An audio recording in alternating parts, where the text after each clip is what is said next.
ओम नमो भगवते वासुदेवाय। ओम नमो भगवते वासुदेवाय। ओम नमो भगवते वासुदेवाय। ओम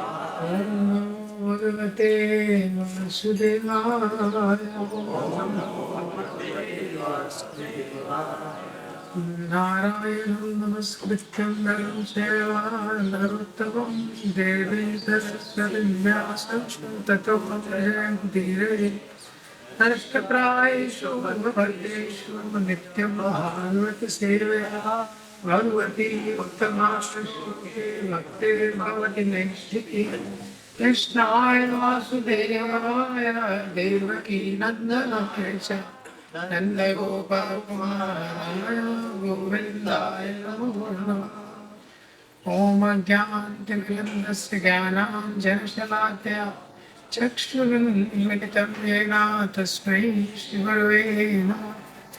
श्रीचैतन्यमनोभीष्टं स्थापितं येन भूतले स्वयं रूपः कदा मह्यं ददाति स्वपदान्तिकम्। वन्देऽहं श्रीगुरो श्रीयुतापदकमलं श्रीगुरोन् वैष्णवांश्च श्रीरूपं साग्रजातं सहगना रघुनाथान्वितं तं सजीवं सावधूतं सावधूतं परिजनसहितं कृष्णचैतन्यदेवं श्री राधा कृष्ण पादान् सहगना ललिता श्री विशाखान्वितांश्च नमो विष्णुपादाय कृष्णपृष्ठाय भूतले श्रीमते भक्तिवेदांत स्वामीति नामिने। नमस्ते सरस्वते देवे गौरवाणी प्रचारिणे निर्विशेष शून्यवादी पाश्चात्यदेशतारिणे। नमो महावदन्याय कृष्ण प्रेमप्रदायते कृष्ण चैतन्य नामिने गौरत्विषे नमः। हे कृष्ण करुणा सिंधु दीनबंधु जगत्पते गोपेश गोपिका कांत श्री राधा कांत नमोस्तुते। भक्तकांचन गौरांगी श्री राधे वृंदावनेश्वरी वृषभानुसुते देवी प्रणमामि नमोते। वाञ्छाकल्पतरोर्वैश्य कृपा सिन्धुभ्यैव च पतितानां पावनेभ्यो वैष्णवेभ्यो नमो नमः। जय श्री कृष्ण चैतन्य प्रभु नित्यानंद श्री अद्वैत गदाधर श्रीवासादि गौरभक्तवृंद। हरे कृष्णा कृष्णा कृष्णा हरे हरे राम राम राम हरे हरे। ऋषभ देव के 100 पुत्र थे, उनमें सर जो ज्येष्ठ थे उनका नाम था भरत। भरत महाराज के चरित्र का वर्णन है 5वें स्कंद में, जिसमें ड्रामा भी एक होगा आगे चल के इस यात्रा में।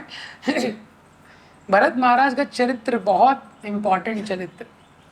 भरत महाराज ने 1 करोड़ साल राज्य किया, 1000 times 10,000 years पूरी पृथ्वी पर राज्य किया। भरत महाराज के राज्य का वर्णन है, इतने शक्तिशाली राजा थे, राज्य करते हुए भी उनका मन पूरी तरह से भगवान में लगा हुआ था। कर्मकांड के यज्ञ करते थे लेकिन मन भगवान के उसमें लगा। हाँ, यज्ञ करते हुए भी जो डेमीगॉड्स हैं उनका कंपैरिजन किया गया है भगवान के शरीर के अंगों से, लिम्ब से। तो भगवान के शरीर के अंगों से उनकी तुलना की गई।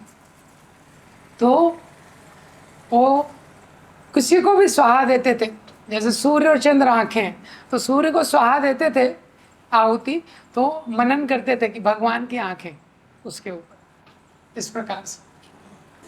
ऐसे भरत महाराज जब वो राज्य करते थे तभी उनको हृदय में इतना एब्जॉर्ब हो जाते थे भगवान के नाम में, भक्ति में।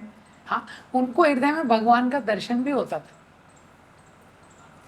लेकिन 1 करोड़ साल राज्य करने के बाद भरत महाराज को लगा भक्ति अच्छे से हो नहीं रही है। किसी को लग रहा है ऐसा? भक्ति तो बढ़िया चल रही है, दिक्कत क्या है? ये अंतर है हम लोगों में और भरत महाराज में। 1 करोड़ साल राज्य किया, भगवान का हृदय में दर्शन हो रहा है राज्य में, भरत महाराज को लगा भक्ति अच्छे से हो नहीं रही है। कोई भी जो शुद्ध भक्त है उसको कभी ये नहीं लग सकता कि मैं सफिशिएंटली भगवान की भक्ति कर रहा हूँ। ये स्वभाव है, ये स्वभाव है।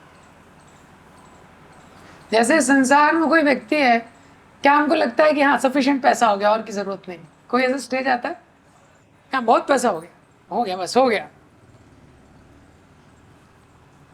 हम लोग एक सेशन था, उसका एग्जाम्पल देता हूँ। कई बार आईआईटी बॉम्बे के स्टूडेंट थे, चौपाटी में सेशन था, चौपाटी में हम बुलाए गए, आईआईटी बॉम्बे के स्टूडेंट थे सारे। तो प्रोजी सेशन ले रहे थे, अवतार लिया, उन्होंने बोला सेशन में पूछा, अच्छा आप लोग बताइए कितना पैसा कमाना चाहते हैं, क्या है लास्ट फिगर बताइए, फिगर इतना पैसा हो गया तो बस खत्म। कुछ एक फिगर होना चाहिए ना। तो सब लोग सोचने लगे कितना फिगर कितना फिगर, फिर भी क्योंकि इतना ये कभी सोचा ही नहीं है। हमारी इच्छा है मटेरियल लाइफ में तो बस आनंदम बुद्धिवर्धनम प्रतिपदम, ऐसे ही धन बढ़ते रहना चाहिए। हमने कभी सोचा ही नहीं कि इतना ही मैक्सिमम होना चाहिए। फिर भी किसी ने बताया 100 करोड़ 1000 करोड़, वाइल्ड गैसेस बताने लगे। तो ये आईआईटी बॉम्बे के स्टूडेंट्स हैं, हाँ टॉप ब्रेन्स। उसमें से जो टॉप मोस्ट फिगर जिस व्यक्ति ने बताया, जिस स्टूडेंट ने, अच्छा अवतार प्रभु जी ने उसको राउंड ऑफ किया कि आप लोगों का जो भी एम्बिशन है टॉप मोस्ट फिगर ही बोला। लेकिन अगर इतने पैसे में लोग संतुष्ट हो जाते, हैप्पी हो जाते, then the top 10% richest people of Bombay would be dancing in ecstasy. अगर ये वास्तव में सत्य होता तो बॉम्बे के जो सबसे टॉप 10% रिच लोग हैं वो तो एक्सटेसी में नृत्य कर रहे होते हैं, क्योंकि उनके पास इससे बहुत ज़्यादा पैसा है जो आपने बताया है टारगेट। लेकिन उनको स्लीपिंग पिल्स लेनी पड़ती है सोने के लिए। जो भक्त जब के टाइम से शुरू कर देते हैं बिना दवाई, बिना दवाई के। हम लोग अगर अपनी लाइफ को देखेंगे, कोई भी व्यक्ति अगर करंट लाइफ को देखें, 10 साल पीछे जाएं तो जो आपके पास अभी है ना, 10 साल पहले आपका यही प्लान था। आपका बस इतना ही प्लान था, बस इतना मिल जाए खत्म। आपको ऑलरेडी मिल चुका है अगर एक्चुअली में देखेंगे तो। लेकिन क्या व्यक्ति ब्रेक नहीं मारता क्योंकि उसको आइडिया नहीं रहता। तो भरत महाराज 1000 करोड़ साल तक, 1 करोड़ साल तक राज्य करने के बाद उनको लगा भक्ति अच्छे से हो नहीं रही है, जंगल चलना चाहिए। जंगल चले गए। कहाँ पे गए? कौन से जंगल गए? पुला आश्रम। पुला आश्रम गए। चित्रकूट है ना, चित्रकूट के यहाँ वो पास में वो कालंजर पर्वत है, वहाँ पे वो डियर आया था। तो जंगल में चले गए। जंगल में सब कुछ अच्छे से चल रहा था। वन में जाते थे। देखिए अभी तक इतना, खैर भरत महाराज के चरित्र में आएगा तो एक्सप्लेन करूँगा, ज़्यादा लंबा हो जाएगा। आज ऋषभदेव का टीचिंग कंप्लीट करना। वहाँ पे गए, वहाँ पे लेकिन एक हिरन से आसक्त हो। कैसे आसक्त हो गए? पूरा अपना भक्ति करते थे, सब कुछ करते थे, इतने बड़े राजा हैं, आज अकेले हैं। भगवान की भक्ति में इतने एब्जॉर्ब थे, जब भगवान का नाम कीर्तन करते थे आंखों से अश्रु गिरते थे। आंखों से अश्रु गिरते थे। हम लोगों की पलकें गिरती हैं, आंसू नहीं गिरते हैं। लेकिन जब करते आंसू नहीं गिरते, रोज आंसू गिरते थे। इस तरह से बहुत क्या हुआ, एक दिन एक हिरणी का बच्चा था, उसको बचा लिया उन्होंने, आपको पता है कथा। तो वो हिरण शावक की देखभाल करने लगे। वो हिरण शावक से इतना आसक्त हो गए, छोटा बच्चा था एकदम हिरण का। छोटे बच्चे अच्छे लगते हैं ना देखने में। उसको खिलाने लगे, पिलाने लगे, अपने साथ सुलाने लगे। उनको लगा इसको कोई मार ना दे, उसकी रक्षा करने लगे। इतने आसक्त हो गए, इतने आसक्त हो गए उसको, हाँ, कि अपनी स्पिरिचुअल प्रैक्टिसेस पे कॉम्प्रोमाइज़ करने लगे। जैसे आपने देखा है ग्रस्त डिवोटीज भी जो रहते हैं कई बार, तो उनकी ज़्यादा चिंता रहती है दूसरे के लिए, ज़्यादा बच्चे के लिए चिंता रहती है। जब करेंगे तो बच्चे के साथ, तो उनका ध्यान माला पे नहीं रहता, बच्चे पे ही रहता। और बच्चे ने कहीं गलती से हाथ उठा दिए तो बड़े खुश हो जाते हैं, तो बच्चे तो कितना स्पिरिचुअल हो रहा है, ताली बजा रहे। खुश होना अच्छा है, लेकिन उनको अपने पे फोकस करना चाहिए। वो अपनी किस्मत लेके आया है, उसका तो ऑलरेडी इनिंग्स का बिगिनिंग चल रहा है, अपना देखो हमारा एंड वाला टाइम चल रहा है। हाँ, थोड़ा थॉटफुल रहना चाहिए। हाँ, तो जब करते समय अफेक्शन इम्पॉर्टेंट है, लेकिन कई बार ओवर हो जाता है। तो भरत महाराज के साथ वही हो गया। अब क्या है, नाम जब करते हैं कुछ करता है, बच्चा कहाँ है, वो हिरन कहाँ है उसको देख रहे हिरन कहाँ है, चैंटिंग में हर चीज में हिरन कहाँ है ये, तो उनकी चैंटिंग डिस्ट्रैक्ट। उसके बाद क्या हुआ, अंत समय में मृत्यु के समय क्या याद आया, हिरन याद आया। हिरन से आसक्ति थी, अगला जन्म हिरन का मिल गया। देखिए 1000 करोड़ साल राज्य किया, पूरी पृथ्वी का राज्य जिसने छोड़ा। हाँ, भगवान का नाम जब लेने में आंसू निकल रहे हैं, भाव किस स्तर पे थे, भाव के स्तर पे। कितना कठोर सिद्धांत है शास्त्र का, कर्म का सिद्धांत कितना कठोर है। प्रभुपाद जी के परपोर्ट्स पढ़ेंगे अगर भरत महाराज सेक्शन के, तो कांपने लगेंगे। प्रभुपाद जी बोलते हैं, spiritual salvation and liberation from material bondage must be carried out with great caution, otherwise little discrepancy will lead to fall down. Spiritual salvation and liberation from material bondage should be executed with great caution, otherwise little discrepancy will lead to fall. तो इतनी उच्च अवस्था से भरत महाराज अब हिरन बन गए, लेकिन क्या है, भाव के स्तर पे थे, तो इतना भक्ति का बैकग्राउंड था, हिरन के शरीर में भी सब याद था, सब याद था। तो ये जो चित्रकूट के पास कालंजर पर्वत है, वहीं उनका जन्म हुआ। तो जैसे ही जन्म हुआ आज समझ गए, अभी पहले तो हिरन के बीच में नहीं रहना है मुझे। हाँ, हिरन के कारण पूरा इशू हो गया मेरा, अभी तो डियर से दूर रहना है मुझे। हाँ, लास्ट लाइफ में कहाँ मैं अटक गया, तो पहले तो हिरन का कम्युनिटी छोड़ा उन्होंने, उसको छोड़ के पुलाह आश्रम में आ गए। हिरन का शरीर था, इतना पश्चाताप, भगवान की कथा चल रही है, नाम चल रहा है। ये मनुष्य शरीर इतना दुर्लभ है ना, इसकी कल्पना नहीं कर सकते। पशुओं का शरीर रहता है, ये कुछ समझ नहीं आता उनको, कथा चल रही है, नाम जब चल रहा है, कुछ समझेगा। तो इतना पश्चाताप करते थे, पुला आश्रम के बाहर थे, वहीं पे कथा चल रही है, नाम जब चल रहा है, सोचते कुछ समझ ही नहीं आ रहा है। हिरन का शरीर है ना, उसमें सॉफ्टवेयर ही नहीं है, वो केवल मृत्यु का इंतजार करने लगे। हिरन के शरीर में एक हरा पत्ता भी नहीं खाया, केवल जो पत्ते नीचे गिरते थे वो खाते थे, केवल इंतजार कर रहे थे कब शरीर छोड़ना है। और गंडकी नदी के पवित्र जल में अभिषिक्त उनका शरीर था, ऐसे उन्होंने अपना शरीर छोड़ा गंडकी नदी के जल। और फिर जब उनका शरीर छूटा उस तरीके से, तो फिर उनका अगला जन्म हुआ ब्राह्मण परिवार में। किसके पुत्र बने, क्या नाम हुआ फिर, जड़ भरत। अब तो एकदम फोकस्ड। तो पिताजी बहुत कुछ सिखाना चाहते थे, गायत्री कैसे करना है, संस्कृत कैसे पढ़ना है, सब चीज उल्टा करते थे। बोले इस बार कहीं अटकना नहीं है, संसार में सब गड़बड़ है, सब गड़बड़ है। तो सारा चीज उल्टा करते थे और सब कुछ जानते थे, लेकिन कुछ भी जड़ कुछ बोलते ही नहीं थे किसी से। कपड़े एकदम गंदे संदे। हाँ, वो होता है ना ये जनेऊ, तो बताते हैं जड़ भरत का जनेऊ कैसा था, ब्लैक कलर का हो गया। मतलब ऐसे रहते थे कि कोई गलती से भी भैया मुझे डिस्टर्ब ना करे। हाँ, कहीं पता चल गया विद्वान हूँ, कोई आ जाएगा, ये बताओ वो बताओ, अटक जाऊंगा संसार में। जड़ Bharat is emblem of alertness. Alertness, जड़ भरत समझ गए अभी नहीं खेलना है गेम कुछ भी, ये इसलिए उनका नाम लोगों ने जड़ भरत रख दिया।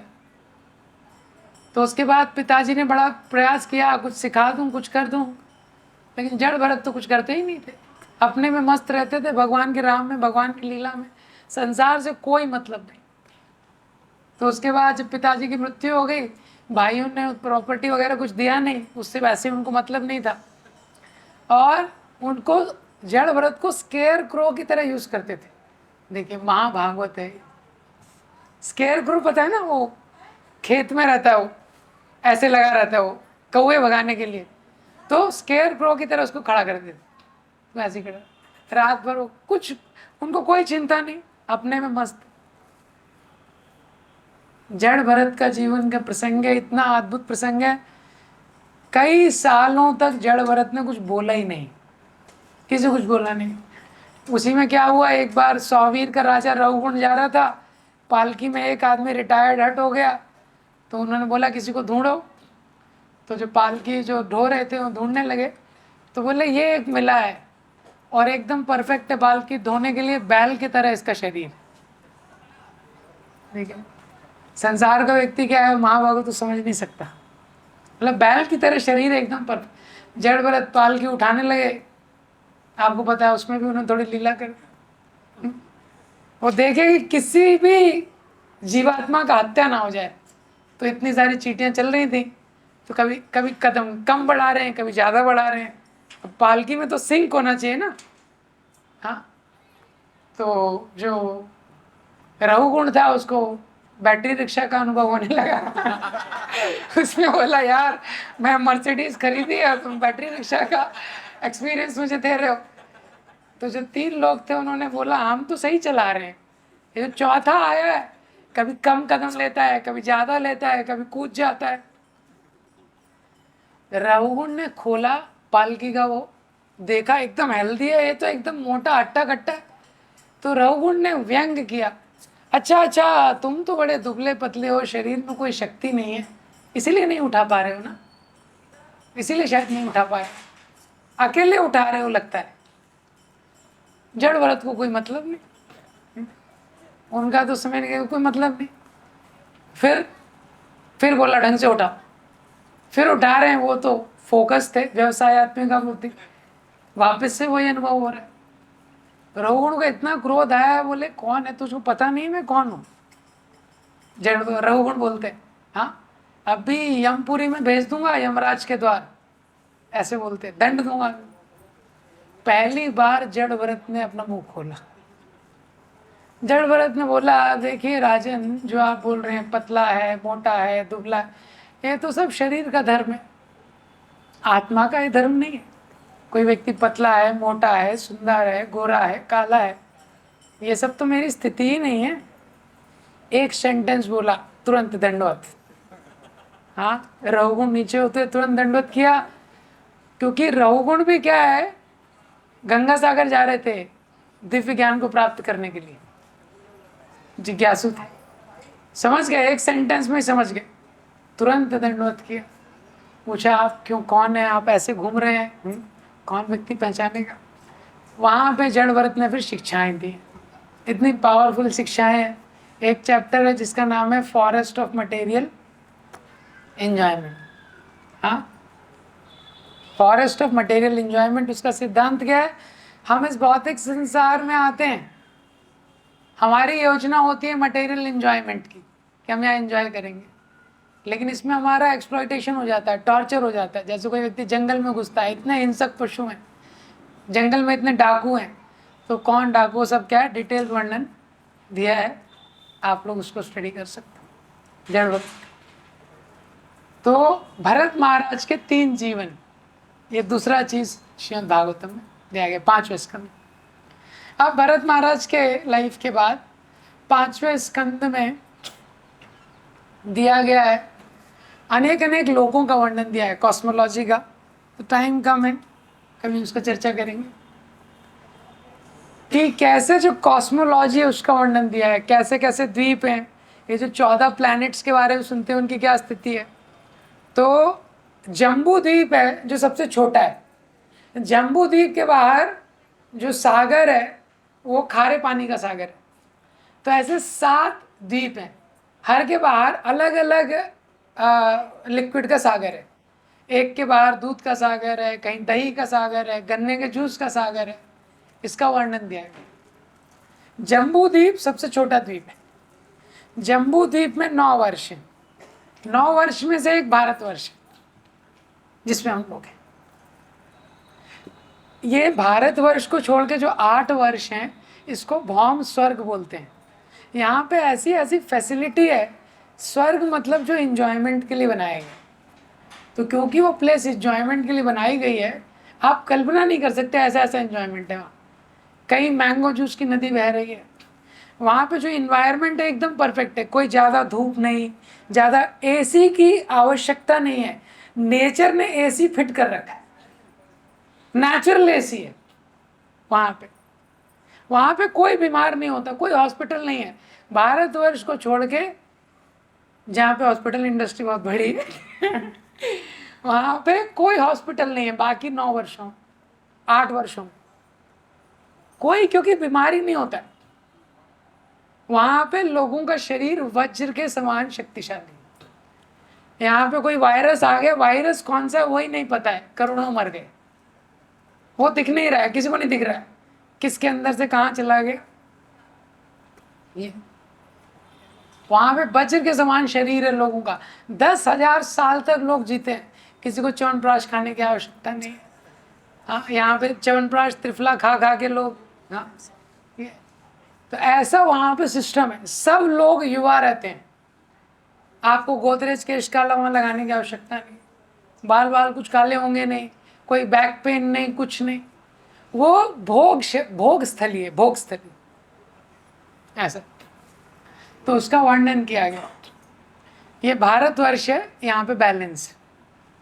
हाँ, तो 14 प्लैनेट्स का वर्णन है। 14 जो प्लैनेट्स हैं, ब्रह्मा जी ने पहले 3 में डिवाइड किया, उसके बाद 14 में डिवाइड किया।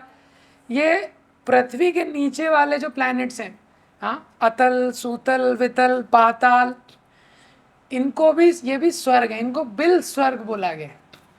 इसमें कौन रहते हैं? दैत्य रहते हैं। दैत्य रहते हैं, लेकिन यहाँ पे टेक्नोलॉजी पृथ्वी से ज़्यादा है।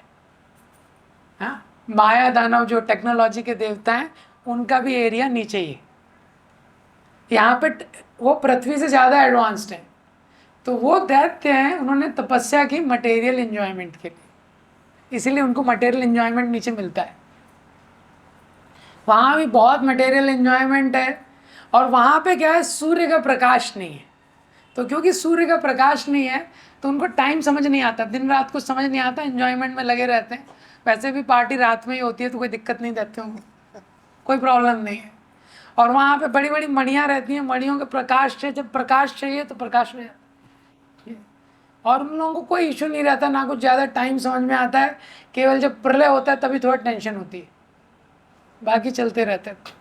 वहाँ पे अगर आप ये वाला श्लोक बोलेंगे कि हाँ उद्यन नस्तो आयुर्हर्ति भया पुंसाम उद्यन नस्तो, तो समझ नहीं आएगा उनको कि सूर्य उदय होता है, अस्त होता है, आयु का हरण होता है, वो रिलेट नहीं कर पाएंगे। और ये जो बिल स्वर्ग है, इसके नीचे 28 नरक हैं।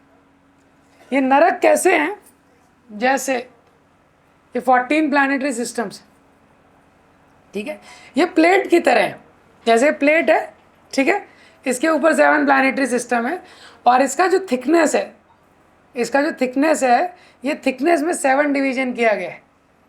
ये नीचे के बिल स्वर्ग है।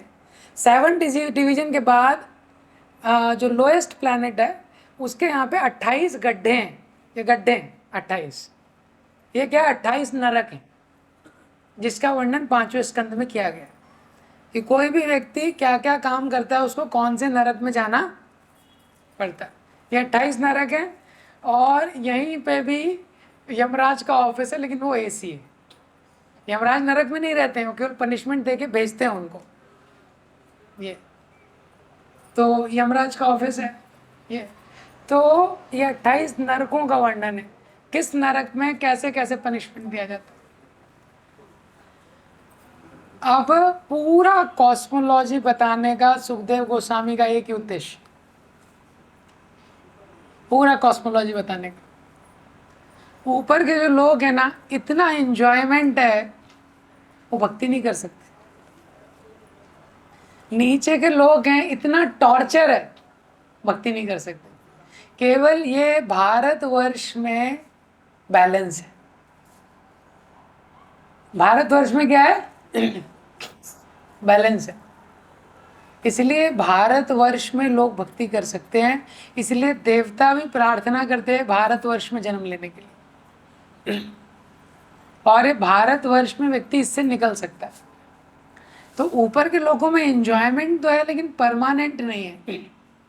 ते तम भुक्त्वा स्वर्गलोकम विशानम क्षीणे पुण्ये मर्त्यलोकम विशन्ति एवं त्रयीधर्म अनुप्रपन्ना गतागतम काम कामा लभन्ते। श्रीमद् भगवत गीता के 9 चैप्टर में भगवान बताते हैं, देखो जो देवताओं के लोक में जाते हैं ते तम भुक्त्वा, जैसे कोई यहाँ से अमेरिका चला गया, वो उसी की तरह है, वीज़ा एक्सपायर हो गया वापस आना पड़ेगा। तेतम भुक्त्वा स्वर्ग लोकम विशालम, स्वर्ग लोक में जाएगा, कोई प्रॉब्लम नहीं, कोई बीमारी नहीं, जितना एंजॉयमेंट करना है करो। शीने पुण्य मर्त लोकम विशन्ति, लेकिन जैसे ही पुण्य खत्म होगा इजेक्ट बटन दबा देंगे, इजेक्ट बटन दबाया डायरेक्ट नीचे। तो भगवान बोलते हैं उसको मिला क्या? गतागतम काम कामा लभन्ते, क्या मिला उसको? वापस यहीं आना पड़ा ना। और क्या होता है फिर? दुख ज़्यादा होता है। जैसे मैं एग्जाम्पल, जैसे कोई व्यक्ति है,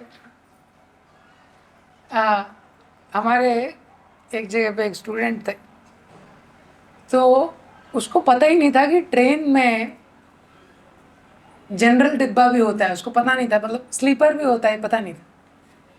हमेशा एसी में ट्रैवल करता था, तो उसको यही पता था एसी होता है और जनरल होता है, स्लीपर होता है उसको पता ही नहीं था। हाँ, और हमारे यूथ कैंप कैसे होते हैं तो पता ही है आप लोगों को भी। हाँ, तो यूथ का तो यूथ ज़्यादा रहते हैं, टिकट कम रहता है। तो पहली बार हम लोग लेके गए तो उसने बोला मैं इतने बार ट्रैवल किया हूँ, समझ नहीं आया अलग है इसमें, इतने लोग कैसे घुसे हुए हैं इसमें। तब उसको दिव्य ज्ञान हृदय प्रकाशित हमने बताया भैया ये भी होता है, स्लीपर भी होता है। हाँ, और वैसे भी एसी तो पहले हमारे शुरू के 10 साल तो बैन ही था हमारा। पुणे में तो एसी में ट्रैवल करना मतलब माया। शुरू के डेफिनेशंस थे। तो इसीलिए क्या है, अब वो एसी से आ रहा है, अब नीचे आएगा तो कितना कष्ट होगा समझना चाहिए। और जो व्यक्ति हमेशा जनरल में ट्रैवल करता है उसको आप देखिए एकदम बिंदास, कोई टेंशन नहीं। हाँ, ना उनको टिकट की टेंशन, कोई टीटी सोच भी नहीं सकता है वो चेक करने का जनरल में। तो जनरल में जो लोग रेगुलरली ट्रैवल करते हैं उसको ज़्यादा दिक्कत नहीं होती है, वो तो एकदम निश्चिंत रहते हैं। हाँ, एकदम निश्चिंत रहते हैं, अपना आते हैं वहाँ पे मूवी सॉन्ग वगैरह चला के वो अपना। लेकिन जो व्यक्ति ट्रैवल नहीं करता है जनरल में, उसके लिए बड़ा टेंशन है, वो सोच भी नहीं सकता, उसको ट्रैवल करने बड़ा तो क्या, इसीलिए स्वर्ग से यहाँ आना वापस दुख होगा ना। तो स्वर्ग वालों को जो, इसलिए फाइनल चीज़ क्या है कि परमानेंटली दुख से मुक्ति प्राप्त करना, वो केवल भारतवर्ष में है। तो पूरा कॉस्मोलॉजी सुखदेव गोस्वामी बता रहे हैं ये बताने के लिए कि देखो निकलने का जो चाबी है वो केवल यही है। ऊपर जाओगे इंजॉयमेंट है लेकिन वापस आना पड़ेगा, नीचे जाओगे टॉर्चर है लेकिन वापस आना पड़ेगा। यहाँ पे आप निकल सकते हो, हाँ, और उस आध्यात्मिक जगत में जा सकते हो जहाँ पे परमानेंट इंजॉयमेंट है, परमानेंट और हाईएस्ट। स्वर्ग का भी जो सुख है ना, आध्यात्मिक सुख की तुलना में कुछ भी नहीं ऐसा। तो ये कॉस्मोलॉजी का डिस्क्रिप्शन भी किसमें दिया गया है, 5th कैंटो में। गंगा जी के मार्ग का वर्णन है, गंगा जी कैसे आती हैं। सबसे पहले ध्रुवलोक में आती हैं, हाँ, ध्रुवलोक में फिर सप्तऋषि उनको धारण करते हैं, फिर उस मार्ग से कैसे सुमेरु पर्वत से 4 दिशाओं में नीचे आती हैं। पाथ ऑफ गंगा, उसका वर्णन किया है, कॉस्मोलॉजी है, काफ़ी डिटेल में उसका वर्णन इस स्कंद में किया गया है। तो आप देखेंगे 5.16 से 26 ये जो पार्ट है ज्योग्राफी ऑफ द यूनिवर्स। हाँ, 5th कैंटो का 5th चैप्टर है, वहाँ ऋषभ देव की टीचिंग शुरू होती है। ऋषभ देव की टीचिंग के बाद 3-4 अध्याय हैं भरत महाराज के, उसके ऊपर फिर जड़ भरत की टीचिंग्स में 3-4 अध्याय हैं। ये चलता है, कब तक चलता है, 15 चैप्टर तक।